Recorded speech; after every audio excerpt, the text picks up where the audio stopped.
Siyempre po mga ka-surprise, as promised, we will make that into a fruition na magre-review po tayo ng yogurt drink na plain flavor. So, nag-review na po tayo ng flavored po nito, which is yung mango flavor. And then, ito po yung plain flavor. So, ayun nga, bakit po ba ako nagre-review ng mga ganito, mga ka-surprise? Nangiinggit lang po ba ako?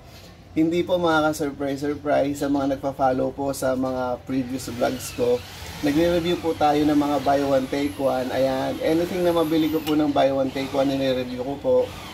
So this time nag-promise po ako na ito naman po ang i-review natin. And ayun, i-watch nyo lang po yung full review ko po dito sa Facebook din or sa YouTube.